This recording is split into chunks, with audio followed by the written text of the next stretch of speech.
আচ্ছা, স্ট্রেস রিলিজের সবচেয়ে সেরা উপায় হচ্ছে হাঁটা। এটা কেউ বিলিভ করুক আর না করুক, বাট আমি করি। এবং প্রতিটা মানে সায়েন্টিস্ট বলেন এবং সাইকোলজিক্যাল যত বই আছে, তাছাড়া সাইকোলজিস্টরা সবাই কিন্তু বলে স্ট্রেস রিলিজের সবচেয়ে ইজিয়েস্ট এবং ইজি ওয়ে হচ্ছে হাঁটা। প্রতিদিন আপনি 1 থেকে 1.5 ঘন্টা যদি আপনি হাঁটেন না, আপনার স্ট্রেস রিলিজগুলো মানে মানে আপনার ঘামের সাথে আপনার স্ট্রেস রিলিজ হয়ে যাবে, আউট হয়ে যাবে।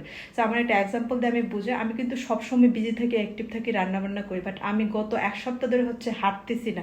আমি সবসময় হাঁটাহাঁটি করে প্রতিদিন হচ্ছে 15 থেকে 20 হাজার স্টেপ হাঁটছি। 15 থেকে 20 হাজার স্টেপ হাঁটা মানে হচ্ছে আপনি প্রতিদিন 3 ঘন্টা বা 3.5 ঘন্টার মতো হাঁটা।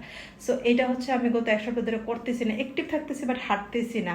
এমন না যে খুব হাঁটি না, খাওয়ার পরে 2-3 মিনিট হাঁটা, হয়তো সব মিলিয়ে সারাদিনে ধরেন 5,000 স্টেপ হাঁটা হয়। কেন যে আমার মনে হচ্ছে আমার একটা মাথায় প্রেশার, মাথায় একটা বুঝা, কিসের জন্য একটা স্ট্রেসড আমি।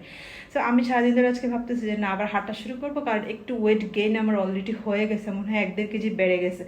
সো আমি হচ্ছে এই যে লাস্ট ½ আওয়ার ধরে হাঁটতেছি। কেন জানি আমার মনে হচ্ছে যে আমার মানে স্ট্রেসটা অটোমেটিক ঘামের সাথে রিলিজ হয়ে যাচ্ছে এবং স্ট্রেস আউট হচ্ছে। সো এই যে স্ট্রেস আউটের যে ব্যাপারটা, এটা একমাত্র মানে সবচেয়ে ইজিয়েস্ট ওয়ে হচ্ছে আপনার মানে এই যে হাঁটা। সো আমাদের হ্যাপিনেসটা কিন্তু আমাদের হাতের মুঠোয়, আপনি চাইলেই সেটা হচ্ছে গিয়ে আর্ন করতে পারেন, অ্যাচিভ করতে পারেন।